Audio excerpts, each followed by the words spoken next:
July monthly safety meeting. The agenda, accidents and claims, preventable accidents for year to date, customer service. Driver training will be triple LC, reference points, intersections, and rock and roll.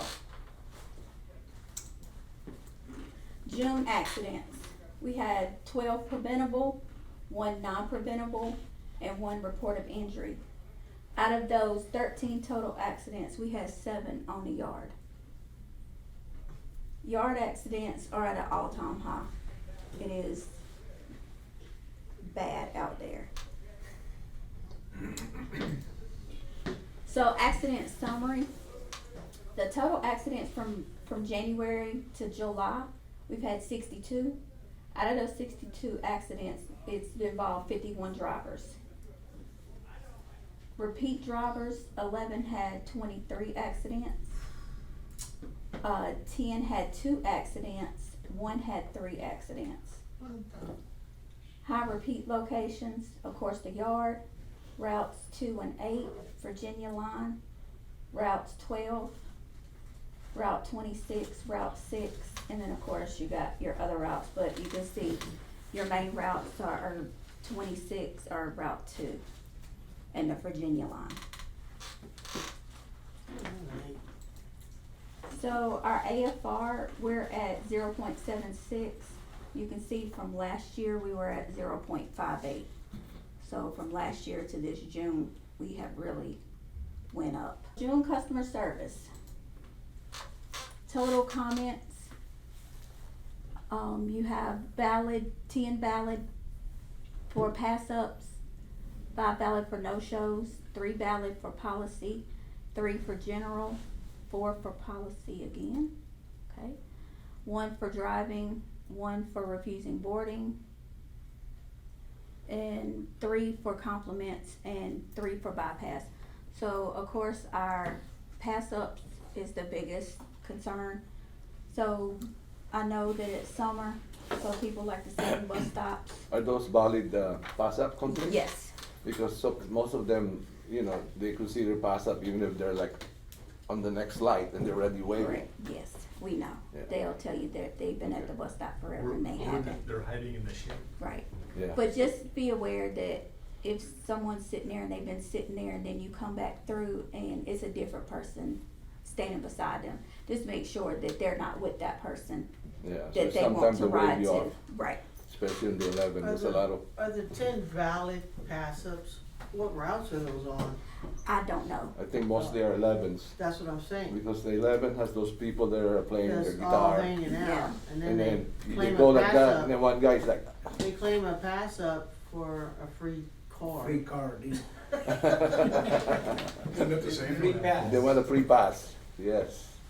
So of course, another graph for the exact same thing for the valid comments. Bypass and passive, is that the same thing? I would say so, but they consider a pass up and a bypass a different thing. But to me, a pass up and a bypass, I mean, what is it? Bypasses means detour. yeah. Bypass. If you have to detour, I mean, correct, but you know, you can call and say, hey, what happened to the bus? And they can tell you, oh, that bus had to go on a detour. Right. Well, you know, in actuality, that shouldn't be a valid complaint.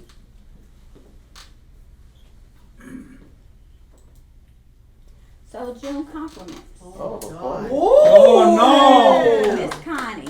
I got one. About It took time. 15 years. About time. So Josh Tucker, Nicole Davis, and then 3 unknowns, so they probably just left a comment. Josh Didn't know the driver's name. I know. Mm-hmm. They know mine. Yeah. So you guys know They that do. transportation is a safe place? Yes, we know. Yeah. Yes. So, the Safe Place is a national youth outreach and prevention program for young people under the age of 18 in need of immediate help and safety. As a collaborative community prevention initiative, Safe Place designates businesses and organizations as safe place locations. making help readily available to youth and communities across the country. So, I know that it says for 18, but I was always taught that safe place is for anybody. That it could be a elderly person who is being abused by a family member, or it could be a man and a wife, however. But if anybody comes to you and they need help, just put them beside you in that first available seat. I wonder if the security in CP and 4SS are aware of this, because I Yes. turned in a few people that needed help to them, and I was just not sure if they know what to do, because one person from the hospital I picked up, she didn't have her purse, she needed to get a cab, and I referred her to the security, and I told security to help her get a cab, you know. Yeah. I don't know if they're aware of that. So if you get someone who gets on and needs something, call dispatch and let them know that you have a safe place, individual, and that you're headed to 4th Street or Centennial or wherever, and that they can meet you there to assist in any way. So, the biggest thing that I have found is reference points as far as training and for new drivers. I'm pretty sure most of you have been here for a while. But reference point, after being a driver for so long, you just know it automatically because you just been doing it so long, you know what it is. So it's hard to explain to a new person what a reference point is. So your centering reference point is where the bus sits in the center of the lane. Which everybody knows that. You just check your mirrors and you can see that your bus is in the center. 6-inch reference point it's used for loading and unloading passengers. So look at where your curb line disappears against your windshield, and that's your 6-inch reference point. 4-foot reference point is used for making right turns, which all 90-degree turns should be made at 10 miles per hour or less using push-pull method. So your bus needs to be 4 feet from the curb to make your right turn. Backing reference point. Avoid backing at all costs. If you have to, make sure you use go, get out and look, or get a spotter. If you feel unsafe and that voice in the back of your head says, don't do it, don't do it, don't do it. Don't ignore that voice. Right turn reference point. This method is used to know when you make a right turn without hitting the curb. Make sure you are 4 feet from the curb, then pull up to the center passenger door. Now, for me, and I don't know about most of you, but I always use my body. And I will put my body in the center of that turn and then make that turn. So your body, the mold in the middle of the doors, the black piece, either one, use that. Especially if you're training new drivers, try to give them, I don't know if anybody in here is training, but if you do, give them some, pointers of what to use to help them to make turns and to better themselves. So, the 4 principles of safe driving. Triple LC. Look ahead, look around, leave room, and communicate. These 4 principles encompass all safe driving techniques, and best of all, they're easy to memorize and teach. Look ahead means looking out 15 seconds ahead. Look around, checking mirrors every 5 to 8 seconds, and changing your point of focus every 2 to 3 seconds. Leave room means you give yourself enough time and space to react to risk and avoid collisions. Leave room on all 6 sides of your bus, in front, behind, left, right, above, and below. Communicate means letting others around you know what you are doing, using your horn, turn signal, 4-way flashers, and tail light. So now to the fun part. We are going to watch the Triple LC TAPCO video.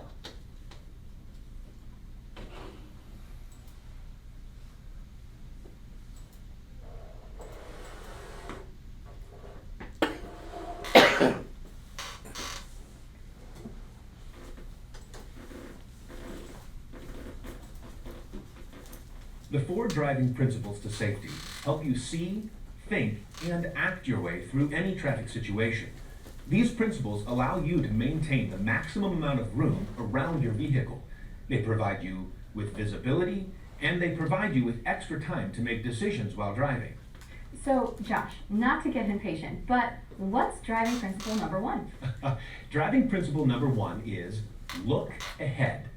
Looking ahead will help you remove or reduce hazards. So let's see how it works. Look ahead means you look far ahead of the bus while you're driving. To do this, use at least a 15-second eye lead time. Look out beyond where you are now to a point where the bus will be in the next 15 seconds. For instance, at 30 miles per hour, when you look ahead 15 seconds, it means you're looking out to about 650 feet, or approximately 1.5 city blocks. Right now, our driver is looking ahead all the way out to this point. On the highway, at 50 miles per hour, that same 15-second eye lead time extends your vision to at least 1,100 feet ahead of you, nearly a quarter of a mile. Now the driver is looking out this far in front of the bus. That's what we mean when we say, look ahead. Unfortunately, most drivers only look 3 or 4 seconds ahead. In fact, amateur drivers usually just watch the back end of the vehicle right in front of them. They don't even know that they should look out further into the distance. That means when a problem develops up ahead, the driver only has a few seconds to see it, evaluate it, decide what to do about it, and then take action. That's not enough time. It's also why so many accidents happen. The look ahead principle helps you identify potential hazards long before they can hurt you. Look ahead gives you more time to see and understand the hazard, evaluate it, and safely react to it, thereby reducing risk. For example, you may need to change lanes, slow down, or even bring your bus to a full stop. But when you look ahead, you'll have plenty of time to do it, and you'll avoid unnecessary stops and starts, and of course, panic stops, which are uncomfortable for you and your passengers. Has this ever happened to you? You're driving along a busy road, and traffic is moving okay, and everyone is going about the same speed. You suddenly notice road construction ahead of you. You have to slow down, or maybe even stop. Well, as the Boy Scouts say, be prepared. Looking ahead lets you know what's coming, so you can prepare early for what's about to happen. You can slow down, change lanes, or even stop. We'd like to share with you the details of an actual accident that shows what can happen when you don't look ahead. A bus was on a freeway and saw a car stopped on the hard shoulder. Just like he's supposed to, the bus moved into the center lane, but was not looking ahead. As he was returning to the right lane, an SUV in front of him was stopping rapidly because the traffic was stopped up ahead due to construction. The bus rear-ended the SUV at full speed and crushed it into a tractor-trailer that had stopped. The 19-year-old driving the SUV was killed, along with a 16-year-old passenger on the bus. Had the driver been looking ahead and not focusing solely on the stopped parked car, he could have been prepared for the slowing traffic and prevented this accident. That's truly a sad story. If only that driver could relive his day, he would have stayed further back and been looking further ahead. That's true, but he can't. The only thing we can do now is to learn from this tragedy so it never happens to us. Now, look ahead prevents a lot of accidents, but not all by itself. We'll cover the other 3 driving principles to safety in a minute, but first, let's review. Look ahead involves distance and gives you time to react. It's a defensive driving skill that you can learn, and over time, you can make it a safe driving habit. It begins with a basic understanding, which now you have. Next, it takes thoughtful action on your part. When you first start to use this principle, you have to give it a lot of thought. You almost have to remind yourself throughout the day by saying it out loud. Look ahead, look ahead, look ahead. Okay, maybe you shouldn't say it out loud too much, but you can think it. Remind yourself every 15 or 20 minutes until it finally becomes a habit. It took me some time to make this an automatic habit, but the effort was worth it. Now, I always look well ahead and I know what's coming up. I can adjust accordingly and it makes my driving easier. I can slow down, change lanes sooner when I need to, and it makes driving less stressful. You should make looking ahead your habit too. Oh, and one final thing. As a professional driver, you have to look further ahead than a car driver.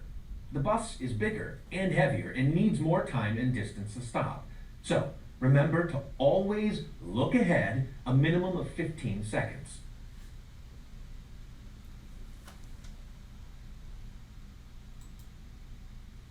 The 4 driving principles to safety help you see, think, and act your way through any traffic situation. Of course, the information you need to drive safely and avoid accidents isn't just in front of you, it's all around you. And that's what the second principle is about. Look around. Driving principle number 2, look around, means you have to take in the entire scene when you're driving, especially when driving a bus. Remember, you can only remove or reduce the risk from a hazard if you recognize it. By continually looking around, you'll be able to recognize any unexpected hazards. It could be a bicycle, a pedestrian, or even a car trying to squeeze by you at an intersection. To be aware of your surroundings, you have to constantly move your head and eyes to see everything around the bus. Look around for other cars, pedestrians, and fixed or movable objects in or near the road. Make sure you look around while turning and anticipate the actions of other drivers and pedestrians. Rock and roll in your seat to see around your blind spots, especially when turning. And when making left turns, square your turn so you have greater visibility. Look around means you change your focus every 3 to 5 seconds. Most of the time, you are going to be looking ahead, but every 3 to 5 seconds, you should be looking around and absorbing all that is happening, so you can allow for it. If you constantly look around, you'll notice things that are changing as they change. When you see them sooner rather than later, you have more time to adjust for the changes in your environment. For example, a car pulls up alongside of you on the highway. A child's ball bounces out into the street from her front yard, or a deer suddenly jumps out from the woods on the side of a country road. If you're driving with a fixed stare, or you don't keep your eyes and head moving, you won't notice these potential hazards in time to react to them. That's right. Constant eye and head movement also helps to keep you alert and aware. It prevents you from daydreaming, which often comes from fatigue. If you don't remain alert, it's possible to slip into a fixed stare, which is very dangerous. Of course, moving your head and eyes increases your field of vision as well. But did you know there are actually 2 types of vision? There's central vision and peripheral vision. Oh, I see. Central vision is your direct line of sight. It's what you're focused on, and it's usually no more than 18 degrees wide. It allows you to clearly see and identify shapes and colors. However, within central vision, there's focused vision, which is only about 5 degrees. This is the area that allows you to read text. You can see in this diagram just how limited your central focus vision actually is. But you certainly need it to read your speedometer or any road signs. Are you sure about that? I have 20/20 vision, and I can see a pretty large area very clearly. Okay, but try this little experiment. Fix your eyes on the word paracentral. Now, without looking away from it, see how many other words you can read. Wow, you're right. I can make out macular, but the rest are unreadable. Now you can understand how important it is to look around. From the driver's point of view, you can see that there are a lot of things going on outside your central vision, things that can lead to accidents. Now imagine how many things you'll miss if you're driving with a fixed stare. By moving your head and eyes, you extend the range of your central vision. Of course, you also have peripheral vision, which allows you to notice things up to about 100 degrees on either side. That gives you a field of vision of about 200 degrees. However, peripheral vision only gives you a sense of color and movement. It doesn't give you an accurate image of a particular hazard. So, keep your eyes and head moving at all times, and you'll avoid any surprises. Look around also means that you frequently check your mirrors. Your mirrors increase your range of vision even more. It's important to know what's going on behind you and to either side of the bus, and your mirrors give you that information. You should check your mirrors every 5 to 8 seconds. Constantly moving your head and eyes and checking your mirrors gives you more information and increases your awareness of what's going on around your bus. It also gives you more time to react to any changes that pose additional risks. Sometimes, just a half of a second of warning is all you need to avoid an accident. Here are a few ways that you can put principle number 2, look around, into practice. At intersections, look left, right, and left again before proceeding. Check the left twice, because the first vehicle that can hit you will usually come from that direction. Look around for pedestrians on the nearby sidewalks or in the crosswalks. Use the rock and roll procedure to eliminate any blind spots caused by your mirrors or the frame around your front windshield. Maybe we should explain that a little more. Well, we teach this procedure in the intersections program, but it really is a great example of look around, so let me cover it briefly. Whenever you're stopped at an intersection where there might be pedestrians, rock your whole body, shoulders and head, forward and backward, and from side to side, while you scan the entire intersection. The rock and roll procedure helps you see around your mirrors and window frames. Do it while you're stopped, and be sure to look in every direction. Then, as you start into the intersection, do the rock and roll again to make sure the area is still clear. This is extremely important when turning, especially when turning to the left. Look around. It's so easy to say, but you have to continually work at it to make it an automatic habit. Before I ever move my bus through an intersection, I look around everywhere I can. I'll admit, initially, I had to keep telling myself, look around, look around, look around. But now I do it automatically. I've actually caught things I normally would have missed. It's a great tool. It really is. And remember, pedestrians and other drivers don't have your advanced knowledge or professional skills. They might not be paying attention or looking out for you. And don't fool yourself into thinking that they can't possibly miss that bus you're driving. They really don't even see you sometimes.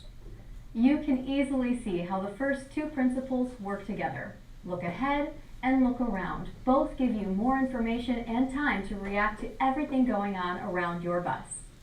That's right. The first two principles for driving safely help you collect and process information. Information that you need to remove or reduce hazards and avoid accidents. So, now we have two driving principles of safety that help us gather information and give us more time to react and to reduce the risk created by things going on around us. What's next? Well, driving principle number 3 is leave room. This principle also gives you added time to react, and it acts like a buffer between you and everything else in the world that you could possibly collide with. Imagine driving your bus out in the middle of a big empty desert. No other cars or trucks, no pedestrians, no trees, light poles, mailboxes, parked cars. Certainly, this would be a lot easier and a lot safer. There'd be nothing to hit. But that's not where we have to drive. We have to drive on city streets and highways and in parking lots, all filled with fixed objects and other vehicles. And those other vehicles are all being controlled by other people who don't usually have the professional driver training. That's why you want to keep as much space as possible between them and your bus. The more space you can create around you, the safer you are. Leaving room around your bus gives you time to make adjustments, even when other drivers make mistakes, cut you off, pull in front of you, or run a red light when it's your turn to go. Leave room gives you extra seconds to avoid an accident. Think about it. You have complete control over the space in front of you. By leaving room, you greatly reduce the risk of a rear-end collision. Reducing the risk means you are safer. Did you know around 30% of all vehicle accidents in North America are rear-end collisions? That's just ridiculous when such accidents can be greatly reduced just by leaving room. Now, ideally, you want extra room on all 6 sides of the bus, in front, to the rear, on each side of the bus, and above and below the bus. And, of course, the easiest place to leave room is right in front of your bus. You simply adjust your speed to maintain a safe following distance. This is the one space that you totally control. Again, your bus takes a lot longer and more distance to stop than a car, van, or pickup truck. You need extra space to make up for all that extra weight. So, in clear, dry weather with good visibility, you need at least a 4-second following distance. If you're following too closely behind the vehicle in front of you, you won't have time to react to any sudden change they might make. And the most dangerous situation is when they suddenly brake. A 4-second following distance gives you more control. It gives you more time to react and more time and distance to stop the bus. To figure the 4-second following distance, scan ahead to a fixed reference point, a sign, a stoplight, or some other road element. Then, when the vehicle in front of you passes that object, count off 4 seconds like this: 1001, 1002, 1003, 1004. If you reach the same object in less than 4 seconds, you're following too closely. Slow down and increase your following distance to at least 4 seconds. However, when driving in adverse weather, you need even more space in front of you. The best practice is to add additional seconds of following distance based on the severity of the adverse condition. So then rain would be 5, snow is 6, and ice or sleet is 7. Now, those are road conditions, right? What about visibility issues? Good point. Fog can actually be the worst condition of all. If your sight distance is less than 4 seconds, even at slow speeds, you need to pull over and stop. And speaking of sight distance, when you're driving at night, regardless of weather conditions, you need to be able to stop within the distance you can see with your headlights. Leave room sounds simple, but it isn't always as easy as it sounds. Every time you slow down and back off, somebody else can cut into the space in front of you. Sometimes it feels like you'd have to put it in reverse to maintain a safe following distance. I agree with you there. But you have to adjust for other drivers' mistakes, and that's really not quite that bad. Simply maintain your 4 seconds. If someone tries to steal it from you, back off and reestablish the 4 seconds. Remember, you own that space in front of your bus. You control how big it is. When I started driving a bus, I had to get used to what a 4-second following distance was at different speeds. I would check it every now and then, just to make sure I was at least 4 seconds back. But now I have a really good feel for the right following distance, and I automatically stay back 4 seconds. Still recheck it occasionally, but now I actually get uncomfortable if I'm not at least 4 seconds back. Now the spaces to either side of your bus and behind you are a little harder to keep clear. Sometimes to maintain room in the rear, you have to actually slow down to motivate an impatient tailgater to move to another lane or back off. Also, you can't always leave room to your sides. But when you're on a multi-lane highway and someone comes up alongside of you and just sort of hangs there, simply adjust your speed and drop back a bit so they aren't right next to you. Of course, this isn't possible when driving slowly in congested traffic, but whenever you can, keep that space open so you can avoid a sideswipe accident. And finally, drivers seem to always forget about the space above and below their bus. But remember, your bus is a lot taller than a car, van, or pickup truck.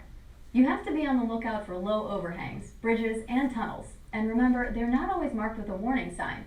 That goes for low-hanging tree limbs and drooping wires, too.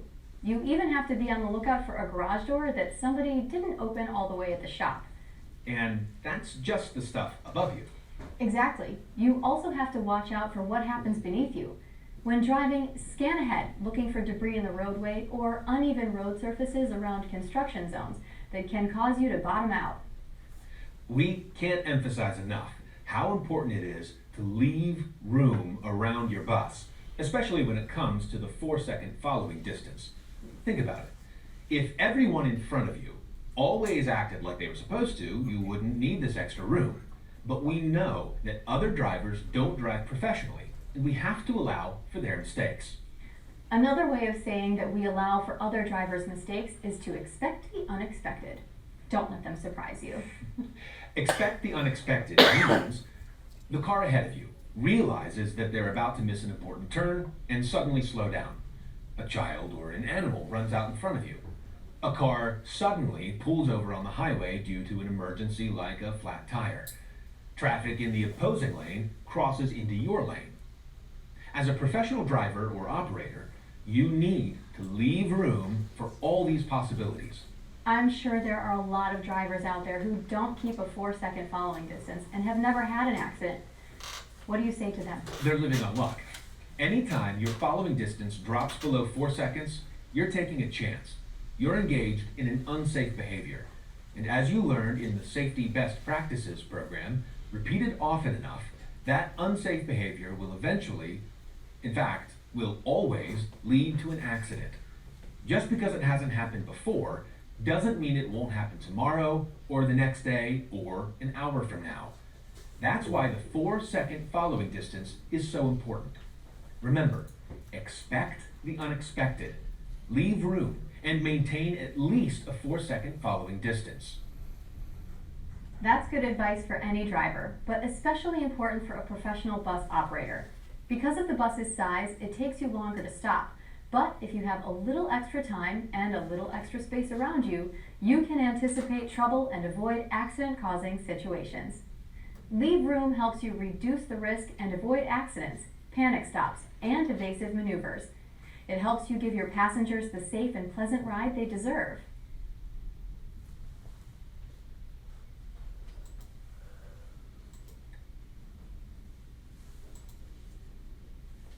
The last driving principle, principle number 4, is communicate. In other words, make sure that other drivers, pedestrians, and anyone around your bus knows you're there and what you're planning to do next. Of course, you probably think they know you're there, since you're driving a bus. But through experience, we've learned that some people seem to think we're invisible. Other drivers and pedestrians aren't always as attentive and safety conscious as you are. And even though you're driving a bus, sometimes people won't even notice you're there or be aware of what you are about to do. So, what do? Communicate!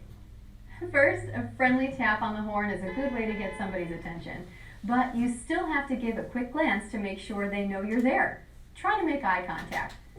Another way to communicate is your headlights. You may even have local rules or regulations that require you to keep your headlights on at all times. That's right. But even if you don't, a good rule of thumb is anytime you need your windshield wipers, turn on your lights so the other guy can see you.